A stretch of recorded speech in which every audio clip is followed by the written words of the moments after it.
Bismillahirrahmanirrahim. Assalamualaikum warahmatullahi wabarakatuh. Perkenalkan semuanya, kita dari kelompok 9 mata kuliah bank dari lembaga keuangan lainnya yang diampu oleh dosen Dwi Nur Aini Ihsan. Sebelumnya, kenalkan saya Habib Lajib dan rekan saya Firman Syahriatoro. Dan saya Nasrani Jawa. Pada video kali ini kita akan membuat sebuah video edukasi mengenai rumusan tentang leasing. Jadi pertanyaan pertama dari saya itu bagaimana pandangan Bapak terhadap kebijakan uang muka DP 0% yang dikeluarkan oleh OJK, Otoritas Jasa Keuangan, dalam mendorong pertumbuhan pembiayaan di industri multi-finance. Apakah kebijakan ini efektif dalam meningkatkan akses pembiayaan tanpa mengorbankan kualitas kredit? Sebelumnya perkenalkan, saya Abdul Muiz. Sebelumnya saya pernah bekerja di lembaga keuangan, bank, kemudian finance, maupun yang terakhir di asuransi seperti itu. Nah, saya setuju dan mendukung terkait kebijakan Bank Indonesia dan OJK terkait DP 0% ya. Karena itu menjangkau lebih banyak lagi masyarakat, terutama masyarakat kalangan menengah ke bawah atau berpenghasilan rendah. Namun dari sisi efektivitas, menurut pandangan saya hal tersebut kurang efektif karena berdasarkan analis kredit atau prinsip analis kredit itu ada 5C. Yang pertama ada karakter, ada kapasitas, kemudian ada collateral dan condition. Itu untuk kalangan bawah atau kalangan berpenghasilan rendah itu kan kemampuan bayarnya atau kapasitasnya itu cenderung kecil ya, karena pendapatan kecil maka kemampuan bayarnya juga kecil. Jadi dari situ sudah terlihat nih efektivitas programnya masih kurang. Jadi ke pertanyaan kedua, sejauh mana sih Pak kebijakan DP 0% itu mempengaruhi perilaku debitur dalam mengambil pembiayaan? Apakah hal ini terdapat indikasi peningkatan moral, hazard seperti rendahnya komitmen pembayaran atau kecenderungan over leverage di kalangan konsumen? Betul, menurut pendapat saya juga terkait moral hazard untuk DP 0% ya. Yang pertama, karena ini menyangkut untuk kalangan bawah atau masyarakat berpenghasilan rendah, di mana kebanyakan masyarakat berpenghasilan rendah itu mohon maaf, mereka low educated, kebanyakan hanya lulusan SD, SMP, SMA seperti itu. Mereka terkait literasi keuangannya sangat minim. Ditambah lagi, mohon maaf, mungkin beberapa oknum marketing atau CMO ya kalau di leasing ya, itu tidak memberikan edukasi terlebih dahulu kepada konsumen atau calon debitur ya, sehingga itu mereka beranggapan kesempatan ini DP 0% nih, istilahnya kalau bahasa Inggrisnya easy money gitu. Siapa sih yang nggak mau, misal contoh ngambil motor ini atau ngambil kredit barang elektronik ini dengan DP 0% membayar di awal pasti akan tergiur seperti itu. Dari situlah munculnya.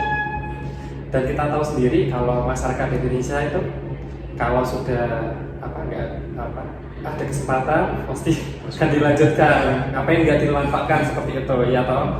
Nah dari situ karakter dari moral mungkin beberapa oknum masyarakat itu ya udah ngapain dibayar, kita dapat gratis gitu, istilahnya DP 0 nggak bayar, seperti itu sih resikonya ada.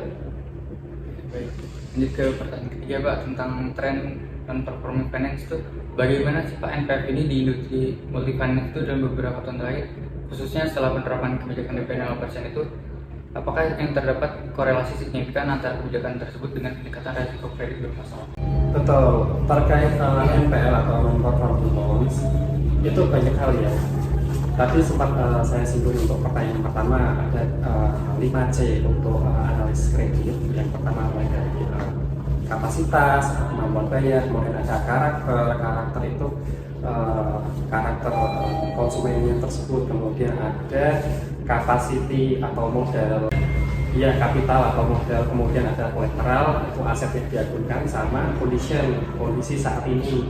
Kondisi saat ini berarti saat ini sedang terjadi gejolak ekonomi, di luar negeri ada perang seperti itu, kemudian ekonomi nasional juga masih belum stabil.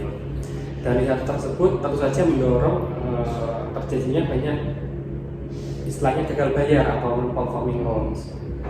Kita tahu sendiri jika ada gangguan efek ekonomi secara global maupun nasional, yang paling terkena dampak itu mulai dari middle class atau masyarakat tengah, kemudian low class atau yang masyarakat berpenghasilan rendah. Dan dari situ jika banyak sekali layoff, teman-teman mungkin tahu kan di perusahaan-perusahaan banyak yang layoff atau pemecatan massal itu banyak sekali terjadi.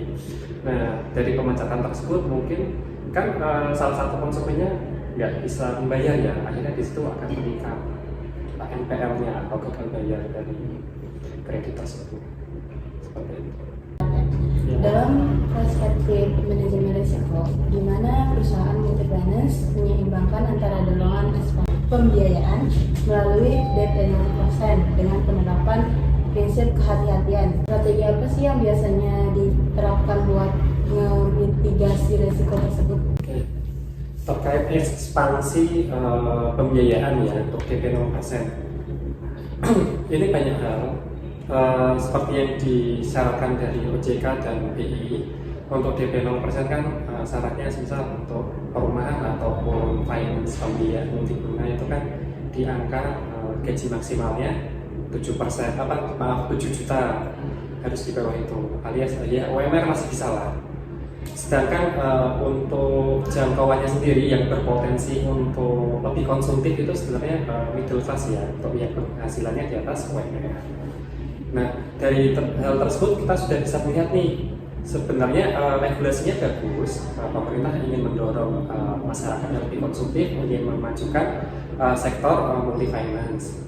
Tapi di satu sisi juga ada beberapa resiko seperti tadi, kalau masyarakat berpenghasilan rendah tentu saja peluang untuk gagal bayarnya semakin tinggi. Kemudian untuk ekspansinya sendiri, akhirnya beberapa perusahaan multi finance itu memberikan kebijakan tiringnya dinaikin, yang semula dari 7 juta berpenghasilan 7 juta maksimalnya dinaikin menjadi 17 juta seperti itu. Kemudian yang kedua, langkah keduanya yaitu dengan cara kita menseleksi tadi 5C, mulai dari kapasitas sampai dengan condition seperti itu. Nah dari situ kelihatan nih kita bakal menentukan untuk masing-masing calon konsumennya tersendiri itu akan terseleksi secara alami, mana sih yang punya histori gagal bayar atau lain sebagainya. Dari situ sih untuk cara teman-teman di multi finance ekspansinya. Ada pertanyaan kelima, menurut Bapak Menteri sendiri, gimana sih implikasi jangka panjang kebijakan DP 0% ini terhadap stabilitas industri multifinance dan sistem keuangan Indonesia?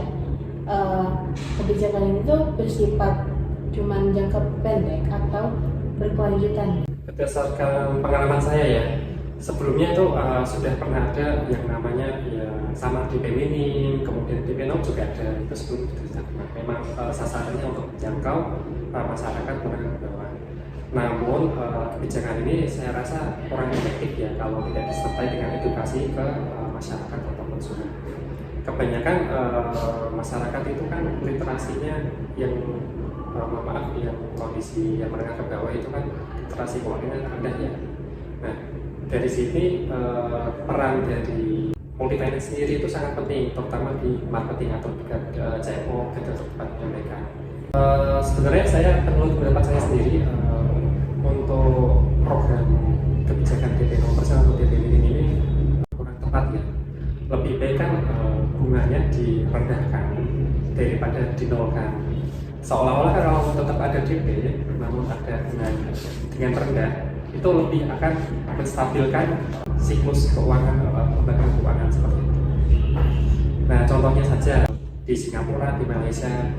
Kalau di Malaysia kan BI rate-nya istilahnya rate bunganya itu di angka 3-4% kalau di Malaysia. Kalau di Singapura kan 5-6%, itu kan sangat rendah. Sedangkan di Indonesia sendiri untuk bunga kreditnya sendiri kita di angka 8 sampai dengan 13%. Mungkin teman-teman tahu kalau yang kayak di KPR kan kalau sudah floating sampai 13% kan itu banyak tuh yang akhirnya gagal bayar ataupun take over ke bank lain atau lembaga keuangan lainnya, seperti itu sih.